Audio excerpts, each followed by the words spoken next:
Hello guys, स्वागत है आपका एक और नई वीडियो में। इस वीडियो में हम देखेंगे कि अगर आपके पास नाइकोन का D3300 कैमरा है तो क्या आपके लिए बेस्ट सेटिंग्स रहेगी। अगर आपको इस कैमरे को बिल्कुल भी चलाना नहीं आता, कोई भी आपको सेटिंग्स के बारे में नहीं पता और आपको फोटोग्राफी करनी है और आपको वीडियोग्राफी भी करनी है, तो इस वीडियो को देखने के बाद आपको सारी चीज़ें ईजिली समझ में आ जाएगी। और गाइस, जो मैं सेटिंग्स आपको इस वीडियो में बता रहा हूँ ये D3300 कैमरा के लिए, वही सेम सेटिंग आपकी D3400 कैमरा में भी यूज़ हो जाएंगी और D3500 कैमरा में भी, क्योंकि इनका सबका मेनू सिस्टम एक जैसा है और एक ही जैसी उनमें आपकी सेटिंग्स है। बटन का लेआउट भी 3400, 3300 और 3500 में एग्जैक्टली सिमिलर है।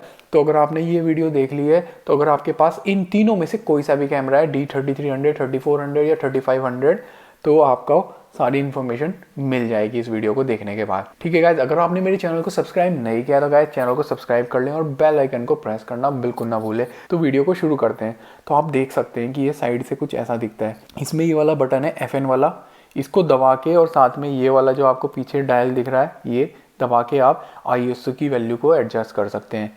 इस वाले बटन को दबाएंगे आप तो आपका ये फ्लैश खुल जाएगा। ठीक है, और मैं आपको बता देता हूँ, इस तरफ आपका यहाँ पे SD कार्ड पड़ता है इसमें। तो एक बार हम पूरा ओवरव्यू इसका देख ले रहे हैं अच्छे से। यहाँ पे आपका SD कार्ड पड़ता है ये, ठीक है। और मैं ऊपर से आपको इसको एक बार दिखा देता हूँ। तो ये ऊपर से कुछ ऐसा दिखता है गाइस। तो ये इसका मोड डायल हो गया। ये सबसे इंपॉर्टेंट चीज़ है इसकी। M4 manual mode. Manual mode में आप अपर्चर और शटर स्पीड दोनों को एडजस्ट करते हैं और बाकी चीज़ें कैमरा खुद से एडजस्ट करता है। ठीक है।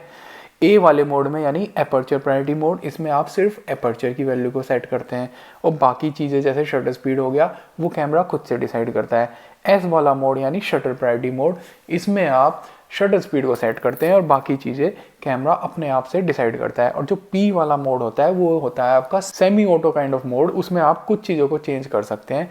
अगर आपको अच्छी फोटोग्राफी करनी है तो मैं हमेशा आपसे कहूँगा या तो आप M मोड को यूज़ कीजिए या आप A मोड को यूज़ कीजिए या आप S मोड को यूज़ कीजिए। आप ये जो बाकी के जितने मोड वगैरह बने हुए जैसे ऑटो, पोर्ट्रेट वगैरह, ये सब इनको आप बिल्कुल यूज़ मत कीजिए, क्योंकि आप इनको यूज़ करेंगे तो कैमरा अपने आप से सारी सेटिंग्स वगैरह खुद डिसाइड करेगा और वो सेटिंग्स कई बार आपकी लाइटिंग सिचुएशन के हिसाब से गलत हो सकती है, तो आपको अच्छी फ़ोटो नहीं मिलेगी गाइस। ऊपर में आप देख सकते हैं ये वाला रेड बटन, इससे आपको दबाएंगे तो रिकॉर्डिंग स्टार्ट हो जाएगी गाइस। ये है आपका ऑन ऑफ का स्विच है। और ये जो सिल्वर कलर का बटन दिख रहा है आपको, आप इसको हाफ प्रेस करेंगे तो ये कैमरा फोकस करने की कोशिश करेगा। अगर आप इसको पूरा दबा देंगे तो फोकसिंग भी हो जाएगी और आपका फोटो भी क्लिक हो जाएगा। इसी को हम शटर बटन भी बोलते हैं। तो अगर मैं बोल रहा हूँ आपको वीडियो में कि आपको शटर दबा दो, तो मतलब मैं ये कह रहा हूँ कि आप इस वाले बटन को दबा दो। इसी को दबा के ही आप फोटो को क्लिक कर पाएंगे D3300 कैमरा में। ठीक है। उसके अलावा ये प्लस माइनस का आपको बटन दिख रहा है, इससे आप एक्सपोजर कॉम्पनसेशन को एडजस्ट कर सकते हैं। उसके अलावा जब आप M वाले मोड में, फुली मैनुअल मोड में, तो आप इसको दबाएंगे और साथ में ये जो पीछे व्हील दिख रहा है ये, इसको दबाएंगे और इस व्हील को घुमाएंगे तो आपकी अपर्चर की वैल्यू भी चेंज हो जाएगी। तो ये सारी चीज़ें हम बारीकी से इस वीडियो में देखेंगे गाइस। ठीक है। अब मैं एक बार आपको जो इसके सेटिंग्स का मेनू है पीछे का वो दिखा देता हूँ। अब मैं M वाले मोड में हूँ। ठीक है गाइस, तो मैं M मोड में हूँ और हम इसकी पीछे से स्क्रीन को देखते हैं। आपको कोई भी सेटिंग चेंज करनी है तो इसकी क्विक सेटिंग चेंज करने के लिए आपको बार बार मेनू में जाने की ज़रूरत नहीं है। इस हिसाब से ये बहुत अच्छा कैमरा है गाइस। इसमें टच स्क्रीन नहीं है, लेकिन उसके बाद भी आप बहुत ईजिली चीज़ों को एडजस्ट कर सकते हैं। तो आपको करना क्या है, आप ये जो आई बटन दिख रहा है इस आई बटन को एक बार दबाइए। तो हमने आई बटन दबाया तो ये क्विक सेटिंग्स का मेनू आ गया। अब यहाँ से हम जो भी अपनी सेटिंग चेंज करना चाहें वो कर सकते हैं। तो हम बारी बारी से हर एक सेटिंग के बारे में जानते हैं। सबसे पहले ये आ गई आपकी सेटिंग क्वालिटी। तो ये आपकी सेटिंग बताती है कि आपको फ़ोटो में क्या क्वालिटी चाहिए। आप रॉ में शूट करना चाहते हो, आप JPEG में शूट करना चाहते हो। ठीक है। तो इसमें आपको डिफरेंट ऑप्शंस मिल जाएंगे। तो अगर आप बिगिनर हो, आपको रॉ की एडिटिंग वगैरह के बारे में ज़्यादा नहीं पता, तो आप फाइन वाला, JPEG फाइन वाला ऑप्शन सेलेक्ट कर लो। इसमें आपको JPEG में बेस्ट क्वालिटी मिल जाएगी गाइस। ठीक है। लेकिन अगर आपको रॉ की एडिटिंग करनी आती है, रॉ फोटोज़ वगैरह को, तो आप रॉ ये वाला ऑप्शन चूज़ कर सकते हो, रॉ। और ये वाला ऑप्शन अगर आप चूज़ करोगे तो आपको फ़ोटो रॉ में भी मिलेगा और उसके अलावा आपको JPEG में भी मिलेगा। तो सेम फ़ोटो की 2 कॉपी आपके कार्ड में स्टोर होगी, आपको दोनों चीज़ें मिल जाएगी गाइस, ठीक है। लेकिन अगर आप बिगिनर हो, आपको कुछ नहीं पता इसके बारे में, तो आप इसको फाइन वाली उस पे ऑप्शन पे सेलेक्ट कर लीजिए, ठीक है। अब यहाँ पे आते हैं हम सेकंड वाले में। ये डिसाइड करेगा कि आपने ये जो क्वालिटी सेलेक्ट की थी रॉ और जेपैग की, इसका साइज़ क्या होना चाहिए। अब आप इसमें देख सकते हैं लार्ज, मीडियम और स्मॉल। आप हमेशा लार्ज को सेलेक्ट कीजिए, आपको बेस्ट क्वालिटी मिलेगी, ठीक है। तो आपको एल को सिलेक्ट कर लेना है, आपको सबसे हाईएस्ट क्वालिटी का जेपैग वाला फ़ोटो मिल जाएगा गाइस, ठीक है। उसके बाद हम आते हैं वाइट बैलेंस पे।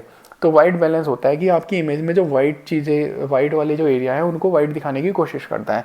तो आप इसको ऑटो में डाल सकते हैं, आपको ज़्यादा दिमाग लगाने की ज़रूरत नहीं है। कैमरा अपने आप डिसाइड कर लेगा क्या उसको वाइट बैलेंस रखना है।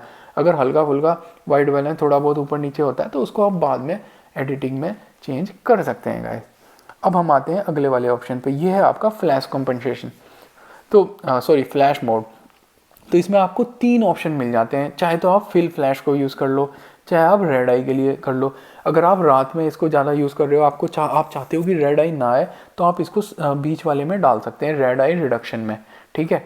अदरवाइज अगर आपको रेड आई वाले ऑप्शन पे नहीं रखना, तो आप इसको पहला वाला जो ऑप्शन है फिल फ्लैश में डाल दीजिए। डिफ़ॉल्ट में वो बढ़िया काम करेगा, कोई दिक्कत नहीं होगी, ठीक है गाइस।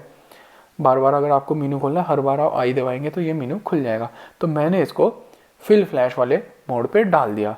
अब ये वाला ऑप्शन है आईएसओ सेंसिटिविटी का, यहाँ से आप आईएसओ को चेंज कर सकते हो। लेकिन गाइस अगर आपने मेनू के अंदर जाके अपने कैमरे को ऑटो आईएसओ पे डाल दिया, तो तब आपको इस आईएसओ को चेंज करने की टेंशन लेने की ज़रूरत ही नहीं है, ठीक है। आईएसओ को चेंज करने का एक और तरीका मैं आपको दिखा देता हूँ। ये जो यहाँ पे FN वाला बटन है, आप इस FN बटन को दबाएं और ये जो पीछे वाला ये जो डायल है इसको साथ में घुमाएं, उसको उन दोनों को एक साथ घुमाएंगे तो उससे भी आप आईएसओ की वैल्यू को चेंज कर सकते हैं गाइस, ठीक है। तो अभी के लिए हमें इसको आईएसओ को टेंशन लेने की ज़रूरत नहीं है, हम कैमरे को ऑटो आईएसओ वाले मोड में डालते हैं। अब मैं आपको बताता हूँ, अगर आपको कैमरे को ऑटो आईएसओ वाले मोड में डालना है तो क्या करना है। उसके लिए आपको ये जो मेनू वाला बटन है, मेनू का बटन दबा के मेनू में जाना पड़ेगा गाइस। तो हम मेनू के अंदर गए, हम देख सकते हैं यहाँ पे पहले वाला है प्लेबैक मेनू, फिर ये सेकंड नंबर पे ये है आपका शूटिंग मेनू। तो आपको शूटिंग मेनू के अंदर जाना है, ठीक है। तो आप इसमें देख सकते हैं नॉइज़ रिडक्शन के नीचे आईएसओ सेंसिटिविटी सेटिंग करके ये ऑप्शन है, हम इस वाले ऑप्शन में चले गए। अब आप यहाँ पे देख सकते हैं दूसरे नंबर का ऑप्शन है ऑटो आईएसओ सेंसिटिविटी कंट्रोल। तो इसको आपको ऑन करना है। अगर आपने इसको ऑफ कर दिया तो फिर आपको हर बार आईएसओ की वैल्यू को खुद ही चेंज करना पड़ेगा, और कई बार आपके पास इतना समय नहीं होता, लाइट आपकी बार बार चेंज हो रही है और आपको आईएसओ को एडजस्ट करना है तो उसमें टाइम लगता है। अगर आप बिगिनर हो, आपके पास इतना टाइम नहीं होता कि आपको तुरंत आईएसओ को एडजस्ट करके फ़ोटो लेना है, तो आप इसको ऑटो आईएसओ पे डाल दीजिए। तो आप इसको ऑन पे सेलेक्ट कर दीजिए, ठीक है। फिर आप इसमें मैक्सिमम कहाँ तक आपकी आईएसओ की वैल्यू चाहे आप इसको सेलेक्ट कर सकते हैं। अब इस वाले कैमरे में आपकी 25,000 तक जाती है आईएसओ की वैल्यू। लेकिन अगर आपको क्लीन इमेज चाहिए कि यार उसमें बहुत ज़्यादा ग्रेन्स ना आए, मतलब कि ठीक ठाक इमेज आ जाए, तो आप ज़्यादा से ज़्यादा यार 6400 पे इसको कर लो। वैसे अगर आप दिन में शूट कर रहे हो तो आप 3200 से ऊपर ना जाओ, उसके बाद थोड़े ग्रेन्स आ जाएंगे। लेकिन फिर भी चलो, आप घर के अंदर शूट कर रहे हो, आपको फिर भी शार्प फोटो चाहिए तो आप 6400 तक कर सकते हो। लेकिन 6400 से ऊपर आप ना चाहिए, ठीक है। तो हमने इसे 6400 कर दिया। अब आपकी जो मिनिमम शटर स्पीड, कि कम से कम कितनी हमारी शटर स्पीड हो और मैक्सिमम आईएसओ जाने पर भी, ठीक है गाइस। अगर आप 18-55 वाला लेंस यूज़ कर रहे हैं तो जब आप 55 की फोकल लेंथ पे है, उसके अंदर वीआर भी होता है, तो आपको कम से कम 1/50 या 1/60 आपकी शटर स्पीड होनी चाहिए। अगर आपको शार्प फोटो चाहिए, अब मैं आपको इसका फॉर्मूला बता देता हूँ। अगर आपको शार्प फोटो चाहिए, जितनी आपकी फोकल लेंथ है उसका 1/, ठीक है। अगर आपकी फोकल लेंथ 60 है तो 1/60 होनी चाहिए शटर स्पीड कम से कम। ज़्यादा तो आप कितनी भी कर सकते हो, 1/100 भी कर सकते हो, 1/200 भी कर सकते हो, उससे आपको शार्प फोटो मिल जाएगी। तो क्योंकि अगर हम 18-55 का लेंस यूज़ करें तो हम 1/60 पे इसको सेट कर सकते हैं।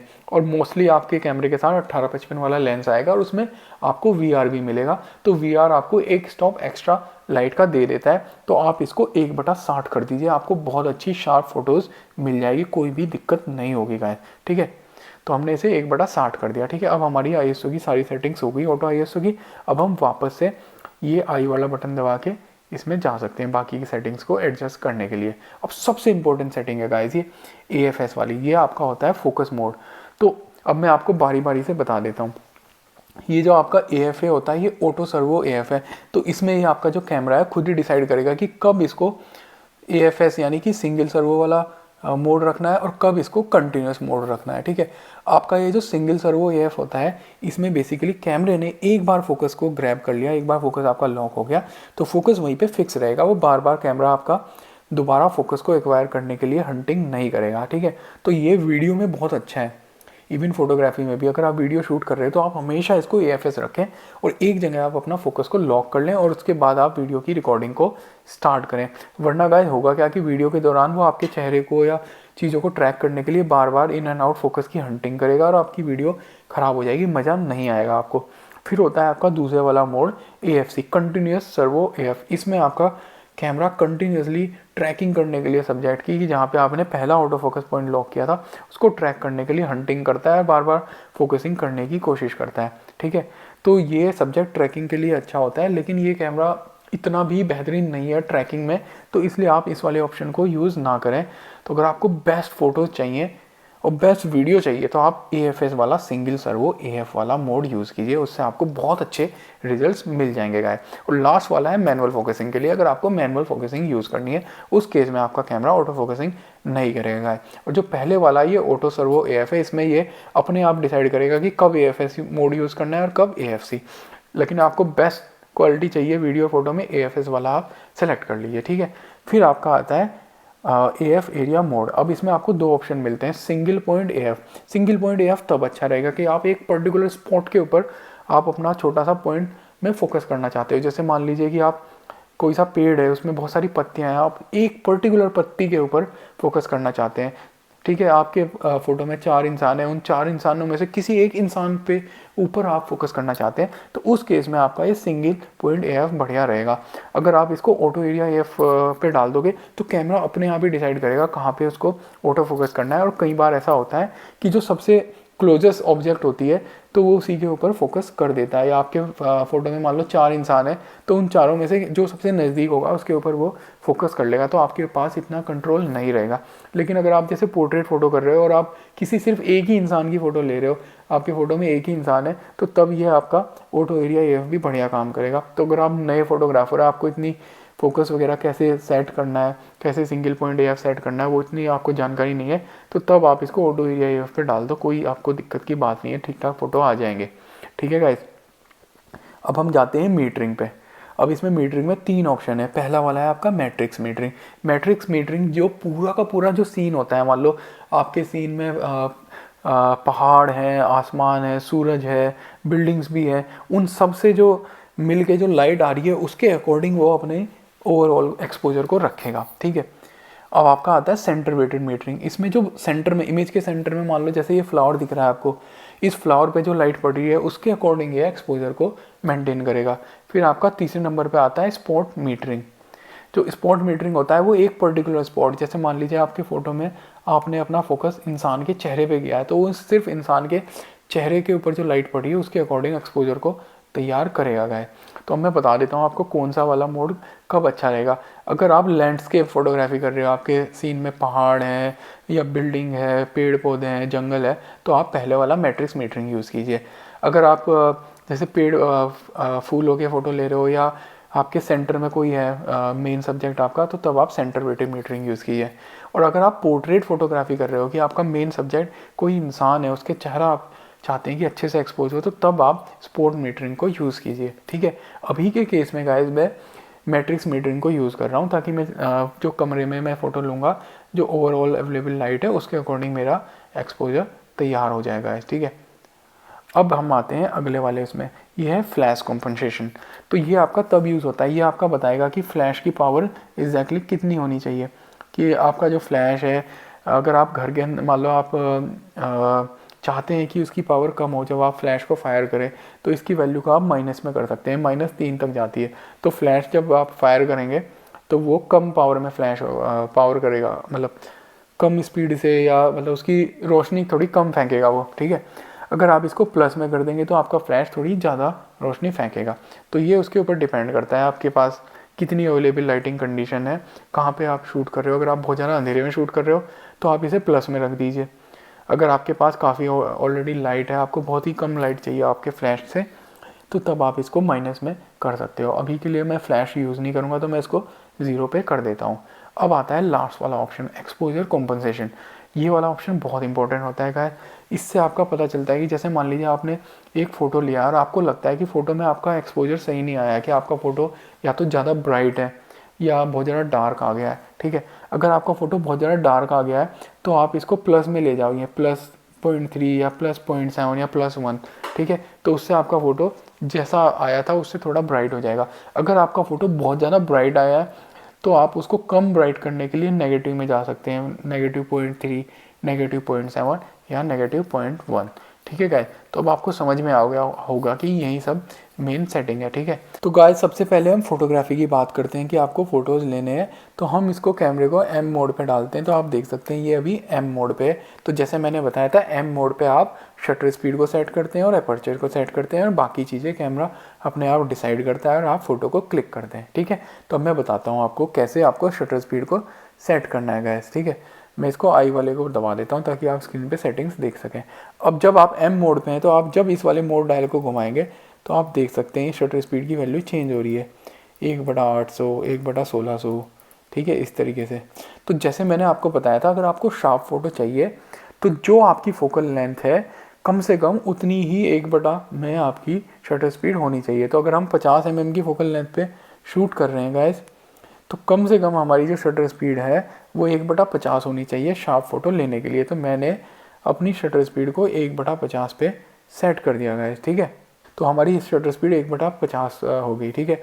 अब हमें एपर्चर को सेट करना है। तो जैसे मैंने आपको बताया था एपर्चर को सेट करने के लिए ये जो ऊपर में प्लस माइनस का ये बटन है, एक बार मैं आपको अच्छे से दिखा देता हूँ, ये वाला बटन, ठीक है।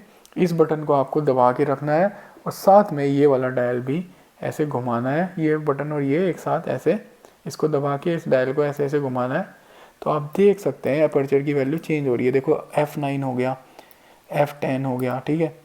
तो जितनी कम ये वैल्यू होगी उतनी ही ज़्यादा कैमरे के अंदर लाइट आएगी, उतना ही अच्छा आपको बैकग्राउंड ब्लर मिलेगा गाइस, ठीक है।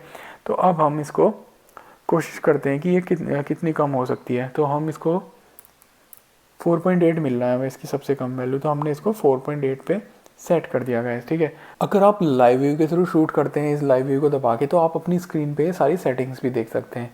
देखिए 1/50 हमने शटर स्पीड सेट की थी, एपर्चर को हमने 4.8 सेट किया था, ISO अपने आप इसमें ऑटो सेट हो रहा है। तो हम इसको अगर अब ऐसे दबाएंगे शटर वाले बटन को जो मैंने आपको बताया था, ये वाला जो ऊपर सिल्वर कलर का ये बटन है, ये इसको दबाएंगे तो फिर आपका कैमरा फोकस करने की कोशिश करेगा और फोटो को क्लिक भी कर लेगा, ठीक है।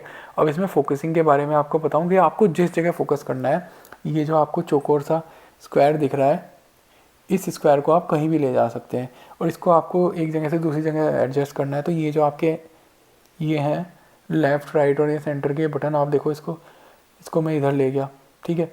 तो इन वाले बटन्स को दबा के आप इसको कहीं भी मूव कर सकते हैं। लाइव व्यू में आपको ये फ़ायदा हो जाता है। तो मान लीजिए मैं गिटार का ये जो नीचे का जो हिस्सा है यहाँ पे फोकस करना चाहता हूँ, तो मैं इस स्क्वायर को खिसका के यहाँ पे ले जाऊँगा। फिर मैं वाला जो शटर वाला बटन था, देखो मैं इसको दबाऊँगा, हाफ प्रेस करूँगा, जब ये ग्रीन हो जाएगा तो मेरा फोकस लॉक हो गया। तो देखिए ये ग्रीन हो चुका है तो मेरा फोकस हो गया है लॉक। और देखिए कितना बेहतरीन फ़ोटो मेरा क्लिक हो गया। मैं आपको दिखा देता हूँ इसको जूम करके भी, आप देखो कितना शार्प फ़ोटो आया है। गिटार की एक एक डिटेल, इसके अंदर का जो कोड लिखा हुआ है वो भी एकदम क्लियर आपको दिखाई दे रहा है। देखो CORT लिखा हुआ है, कितना क्लियर और शार्प फ़ोटो आया है। तो मैनुअल मोड में आप इस तरीके से फ़ोटो को क्लिक करते हैं, ठीक है। आपको समझ में आ गया होगा कि कैसे एपर्चर शटर स्पीड को सेट करना है। अब हम जाते हैं एपर्चर प्रायोरिटी वाले मोड पे। तो मैंने इसको ए मोड पे डाल दिया। अब जैसा मैंने आपको बताया था ए मोड में हमें सिर्फ एपर्चर की वैल्यू को सेट करना है। तो मैं आपको लाइव व्यू में ही ये सब एग्जांपल दे के दिखा देता हूँ गाइस। अब एपर्चर की वैल्यू को चेंज करना है ना मुझे, तो आप देख सकते हैं ये वाला, अब मैं सिर्फ इस वाले, जब मैं ए वाले मोड में हूँ तो सिर्फ इस वाले डायल को घुमाऊंगा तो ही मेरी एपर्चर की वैल्यू चेंज हो जाएगी। अब मुझे वो प्लस माइनस वाले बटन को दबाने की ज़रूरत नहीं है, ठीक है। तो मैं इसको इस बार मैं इसको 5.6 की वैल्यू पे रखता हूँ गाइस, ठीक है। मैंने इसको 5.6 पे डाला क्योंकि हमारा ISO ऑटो है तो इसने अपने आप ही ISO की वैल्यू को 6400 डिसाइड कर लिया। अब मैं ये जो गिटार के जो बीच का एक गोला है छेद, यहाँ पे इसको मूव कर रहा हूँ अपने फोकस पॉइंट को, और मैं इसको ऐसे दबाऊंगा शटर को। देखो एक ग्रीन हो गया, यानी मेरा फोकस लॉक हो गया, और मैंने बटन दबाया और मेरा फ़ोटो बेहतरीन तरीके से क्लिक हो गया। मैं फ़ोटो को जूम करके आपको दिखा देता हूँ कि फ़ोटो की क्वालिटी कैसी आई है। कोड देखिए कितना क्लियर लिखा हुआ है, गिटार का एक एक चीज़ एकदम क्लियर आपको देखने को मिल रहा है। ठीक है गाइस, अगली बार जब हम फ़ोटो लेंगे इस वाले एरिया के ऊपर फोकस करेंगे ताकि, और देखेंगे कि ये कितना क्लियर दिखता है गाइस।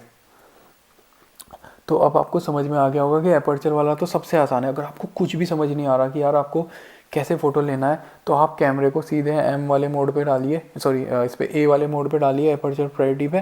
ठीक है, और अपनी अपर्चर की वैल्यू को सिर्फ इसको घुमा के अपनी एडजस्ट कीजिए। बाकी सारी चीज़ें यार कैमरा अपने आप कर लेगा, कोई टेंशन लेने की आपको ज़रूरत ही नहीं है गाइस। ठीक है, अब हम एस वाले मोड की बात करते हैं। अब मैं डाल देता हूँ इसको एस मोड पे। अब ये जो पीछे का डायल है, मैं इसको घुमाऊँगा तो इससे मेरी शटर स्पीड चेंज होगी। आप देखो 1/13, 1/20, इस तरीके से मेरी शटर स्पीड चेंज हो रही है। तो मैं इस लेंस को थोड़ा सा और जूम कर देता हूँ और मैं अपनी शटर स्पीड को थोड़ा बढ़ा देता हूँ, 1/80 पे मैं करता हूँ इसको। और मैं अपना जो फोकस है इस गिटार का ये जो यहाँ पे हिस्सा है इसके ऊपर रखूँगा। तो अब मैं देखो इसको घुमा के यहाँ ले जा रहा हूँ, और इसने अपर्चर की वैल्यू अपने आप ही डिसाइड कर ली कि क्या इसको रखनी है अपर्चर की वैल्यू। तो इसने 5.6 डिसाइड किया है। अब मैं इस एरिया के ऊपर फोकस करूँगा, शटर बटन दबाऊँगा, फोकस मेरा देखो लॉक हुआ और मेरा फ़ोटो क्लिक हो गया गाइस। ठीक है, अब हम इस फ़ोटो को जूम करके देख लेते हैं। इसको हम जूम करते हैं फ़ोटो को।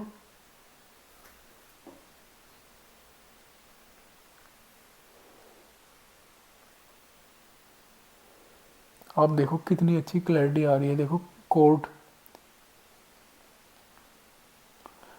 ट्रेल पूरा लिखा हुआ है इसमें, साफ साफ आपको नज़र आ रहा है। ठीक है, तो आप देख सकते हैं बहुत अच्छी, मतलब एक शार्प फोटो इसने क्लिक की है। ठीक है, तो अब आपको समझ में आ गया कि इन तीनों मोड में आपको फ़ोटो कैसे क्लिक करनी है। अब मैं जल्दी से आपको बता देता हूँ अगर आपको वीडियो शूट करनी है उसके लिए क्या सेटिंग्स करनी है गाइस।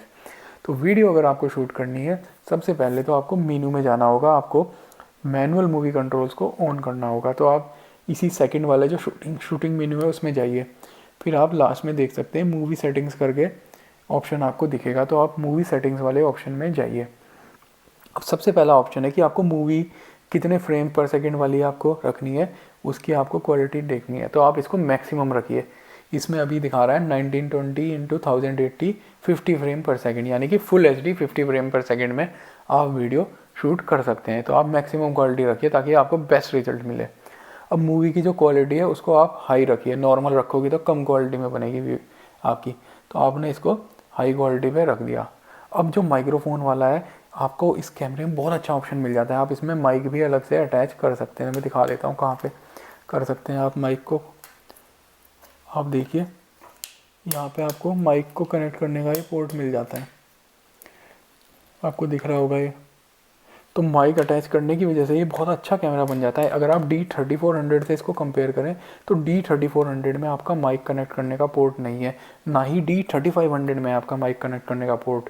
तो अगर आपको बढ़िया ऑडियो के साथ एक्सटर्नल माइक लगाना है कैमरे के ऊपर, प्रोफेशनल वीडियो बनानी है, तो आपके लिए D3300 कैमरा लेना ज़्यादा बेहतर रहेगा D34 या 3500 से। और कीमत में भी ये उनसे काफ़ी सस्ता है गैस, और फीचर इस वाले कैमरे में उन कैमरों से बहुत ज़्यादा है गैस। ठीक है, तो आप माइक्रोफोन की जो सेटिंग है ऑटो सेंसिटिविटी है, उसको ऑन मत कीजिए, आप मैनुअल सेंसिटिविटी पे करिए उसको। ठीक है, मैनुअल सेंसिटिविटी पे करोगे तो आपको बेहतर ऑडियो मिलेगी। अब मैनुअल सेंसिटिविटी पे ये जो आपके लेवल से आप इसको 1 से 20 तक ले जा सकते हो। तो आप अगर इसे 8 या 9 के आसपास रखोगे या 10 के आसपास, तो आपको बहुत अच्छी ऑडियो मिलेगी। उसमें आपके ऑडियो में नॉइज़ वगैरह जो ऐसा अजीब सा माइक का नॉइज़ आता है वो नहीं आएगा। तो मैं अपने उसमें इसको 8 के आसपास रखता हूँ, उसमें आपको बहुत अच्छी ऑडियो मिल जाती है। अगर आपको थोड़ा ज़्यादा रखना है तो आप ज़्यादा से ज़्यादा 10 रख लें, 10 से ऊपर ना जाएँ। तो इस वीडियो के केस में मैं इसको 8 पे रखता हूँ और मुझे बढ़िया ऑडियो मिल जाएगी। और ये लास्ट वाला जो ये वाला ऑप्शन है, ये आपका जो हवा की वजह से विंड का जो नॉइज़ आता है उसको आपको रिड्यूस करना है। नहीं, ये इतना अच्छा काम नहीं करता, तो मैं तो इसको ऑफ ही रखता हूँ। फिर उसके बाद जो आपका लास्ट वाला ऑप्शन है मैनुअल मूवी सेटिंग्स, तो ये अगर आपका ऑफ है तो आप बहुत सारी चीज़ें मूवी वाले मोड में एडजस्ट नहीं कर पाओगे, तो आप इसको ऑन कर दीजिएगा। बस आपको यही सब चीज़ें करनी है, बाकी चीज़ें अब यहाँ से जो आपका क्विक मेनू है वहाँ से एडजस्ट होगी, ठीक है। तो हम यहाँ से बाहर निकल गए, तो हम देख सकते हैं अब हम वापस से लाइव व्यू में आ गए हैं। तो गाइज़ मैं अब आपको बताता हूँ कि अब आपको मूवी कैसे शूट करनी है। तो गाइज़ सबसे पहले तो आपको ये डिसाइड करना है कि आप मूवी इन तीनों में से कौन से वाले मोड में शूट करना चाहते हो। आप मूवी एम मोड में शूट करना चाहते हो, ए मोड में, एस मोड में, ठीक है, इन तीनों में ही आप करना। तो मैं आपको बता दूं, अगर आप मूवी को रिकॉर्ड कर रहे हो तो आप हमेशा एम वाले मोड में यूज़ कीजिए, क्योंकि अगर आप एम मोड में यूज़ करोगे तो तब आपके पास कंट्रोल होगा कि आप शटर स्पीड को भी एडजस्ट कर सकते हैं, एपर्चर को भी एडजस्ट कर सकते हैं, क्योंकि मूवी वाले मोड में इन दोनों चीज़ों के ऊपर कंट्रोल होना बहुत ज़रूरी है, तभी आप एक अच्छी मूवी रिकॉर्ड कर पाओगे। और मूवी को रिकॉर्डिंग को स्टार्ट करने के लिए आपको ये जो रेड कलर का रिकॉर्डिंग बटन है इसको दबाना होता है। तो हमने अब अपने आप को एम मोड में डाल दिया। तो अगर आप हमें मूवी वाले मोड में कुछ अपने ऑप्शंस को चेंज करना है तो वापस से हम इस आई बटन को दबाएंगे, ठीक है। यहाँ से भी हम काफ़ी सारी चीज़ों को हम चेंज कर सकते हैं। आप देख सकते हैं मूवी वाला मेनू आ गया। आप यहाँ से मूवी की क्वालिटी भी चेंज कर सकते हैं। आप यहाँ से जो माइक की वैल्यू जो हमने अंदर से एडजस्ट की थी वो भी चेंज कर सकते हैं, ठीक है। यहाँ से आप जो आपका फोकस मोड है उसको भी आप चेंज कर सकते हैं, लेकिन आप हमेशा AFS वाला मोड रखना। अगर आप इसमें मूवी के केस में AFF मोड रख दोगे तो आपका कैमरा बार बार ऑटो फोकसिंग करने की कोशिश करेगा और आपकी वीडियो में हंटिंग होगी। अब मैं आपको उसको एक बार करके दिखा भी देता हूँ। देखो मैंने इसको AFF पे कर दिया और यहाँ पे मैं इसको डाल देता हूँ नॉर्मल एरिया AF पे। तो मैं इसके सामने हाथ भी करूँगा ना, देखना कैमरा हंटिंग करने की कोशिश करेगा। देखो अब ये बैकग्राउंड पे गया, देखो कैसे हंटिंग है। अब मेरा हाथ सामने आया, देखो कैसे हंटिंग कर रहा है कैमरा।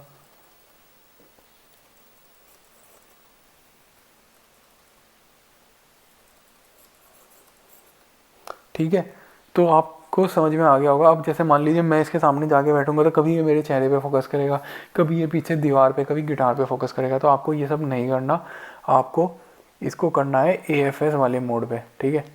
आप जाइए AFS वाले मोड पे ही रखिए, तभी आपको फोकस हंटिंग नहीं होगी, ठीक है। लोग कहते हैं कि यार नाइकोन के कैमरा फोकस हंटिंग करते हैं। मैं आज आपको ये इतनी बड़ी बात बता रहा हूँ, आप ये काम करेंगे तो कभी भी फोकस हंटिंग नहीं होगी। फिर आप ये जो फोकस वाला एरिया मोड है आप इनमें से कोई सा भी कर लीजिए, कोई दिक्कत नहीं है। फेस प्रायोरिटी वाला भी कर सकते हैं, वो फिर फेस को ट्रैक कर लेगा। पहली बार उसने फेस को ट्रैक किया, फोकस आपका वहीं पे लॉक हो जाएगा, फिर वो हिलेगा नहीं, ठीक है। तो इनमें से आप कोई सा भी ऑप्शन चूज़ कर लीजिए, कोई भी दिक्कत नहीं है। लेकिन मेन चीज़ है जो फोकस मोड है वो आपका होना चाहिए AFS, ठीक है। मैं कोशिश करता हूँ कि वाइड एरिया AF को यूज़ करने की कोशिश, या फिर नॉर्मल एरिया। तो नॉर्मल एरिया यूज़ करके देखते हैं, ये बेस्ट है। आप किसी भी जगह पे फोकस कर पाएंगे नॉर्मल एरिया से। तो आप भी या तो नॉर्मल एरिया यूज़ करना या पहले वाला जो फेस वाला है उसको यूज़ करना, ठीक है। हमारी ये सब चीज़ें हो गई। बाकी सब चीज़ें हम ऑटोमेटिक रखेंगे, वाइट बैलेंस को भी ऑटो रखेंगे। ISO की वैल्यू अभी के हिसाब से 3200 ठीक है इस लाइटिंग कंडीशन के हिसाब से। अब हमें शटर स्पीड और ये सब चीज़ें एडजस्ट करनी है। अब ये सबसे इंपॉर्टेंट चीज़ है गाइस, अगर आप घर के अंदर शूट कर रहे हो और आपके घर के अंदर आपकी आर्टिफिशियल लाइटिंग है, जैसे ट्यूब लाइट की रोशनी या बल्ब की रोशनी, तो हमारे यहाँ इंडिया, पाकिस्तान और यूरोप में 50 हर्ट्ज़ की फ्रिक्वेंसी पे आपके ये बल्ब्स और लाइट्स वगैरह चलते हैं, ठीक है। तो आपको अपनी जो शटर स्पीड है वो 1/50 या फिर 1/100 या 1/150, एक या फिर 1/200 ऐसी रखनी होगी। अगर आप नहीं रखोगे तो आपकी वीडियो में फ्लिकर आएगा और उसमें फिर आपको मज़ा नहीं आएगा। वो अजीब सा ऐसे लाइट ऐसे जो फ्लिकर करती है वैसी नज़र आएगी, आपकी वीडियो में मज़ा नहीं आएगा, ठीक है। तो अगर आप घर के अंदर इंडोर लाइटिंग सिचुएशन में जैसे ट्यूब लाइट वगैरह में शूट कर रहे हो तो आप 1/50 की रखो शटर स्पीड अपनी, या फिर 1/100 की रखो। तो मैंने 1/50 की रख दी, इसीलिए मैं कह रहा था कि आपको वीडियो बनानी है तो हमेशा मैनुअल मोड में बनाना, क्योंकि अगर आपने इसको ऑटोमेटिक मोड में या फिर अपर्चर प्रायोरिटी में बना दिया तो हो सकता है कैमरा इस शटर स्पीड को 1/60 कर दे, फिर आपकी वीडियो में फ्लिकर आ सकता है गाइस, ठीक है। अब रही बात दूसरी अपर्चर की, इसकी वैल्यू का आपको जो मर्जी रखना है रख दो, सबसे कम रखो। जितनी आप कम रखोगे ना इसकी वैल्यू, उतना ही आपको अच्छा बैकग्राउंड कलर मिलेगा, कैमरे के अंदर लाइट भी अच्छी आएगी। क्योंकि हम एम मोड में हैं तो मैंने आपको पहले बताया था कैसे करेंगे हम अपर्चर को एडजस्ट, सोचो। आया याद? ये प्लस माइनस का जो ऊपर बटन है ये दबाएंगे हम, ये वाला बटन इन्फो के बगल में, ठीक है, ये वाला बटन इसको दबाएंगे और साथ में ये जो हमारा पीछे वाला डायल है ये और ये एक साथ हम ऐसे घुमाएंगे और हमारे अपर्चर की वैल्यू एडजस्ट हो जाएगी। देखो तो गैस हमने एक बार अपने अपर्चर की वैल्यू को एडजस्ट कर दिया, तो अभी हमें 4.5 की अपर्चर की वैल्यू मिल रही है। अगर हम इसको और कम करें, मैंने लेंस को जूम इन कर दिया, तो हम 3.5 का अपर्चर भी रख सकते हैं। तो गाइस आप स्क्रीन पे देख सकते हैं हमारी शटर स्पीड है 1/50, 3.5 का हमारा अपर्चर है और ISO की वैल्यू है 3200। अब हमें वीडियो को स्टार्ट करना है, तो करना क्या है, ये जो ऊपर रेड कलर का बटन बना हुआ है ये वाला, इसको हम दबाएंगे तो हमारी रिकॉर्डिंग स्टार्ट हो जाएगी गाइस, ठीक है। लेकिन रिकॉर्डिंग को स्टार्ट करने से पहले हमें फोकस को लॉक करना है, और जहाँ एक बार हमारा फोकस लॉक हो गया पूरी वीडियो के दौरान वहीं पे हमारा फोकस रहेगा गाइस, कहीं और वो फोकस मूव नहीं होगा, ठीक है। तो अब हम इसको फोकस को इस गिटार के ऊपर डालते हैं।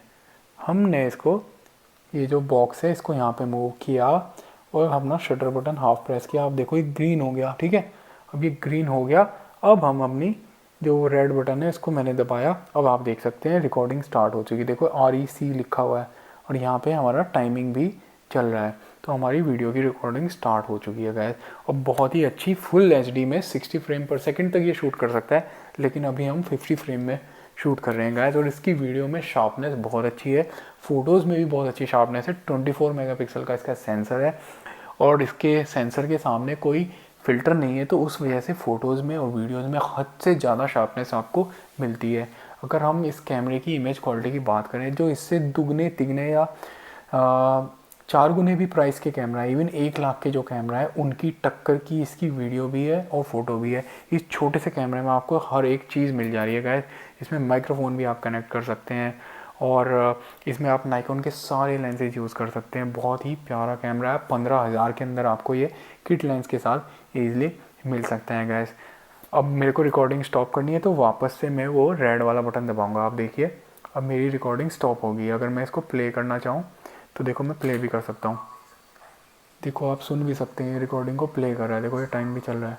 तो गाइस वीडियो को ख़त्म करने से पहले मैं एक बार आपको बता देता हूँ कि अगर आपको व्यू फाइंडर के अंदर देख के इमेज को क्लिक करना है तो कैसे करना है।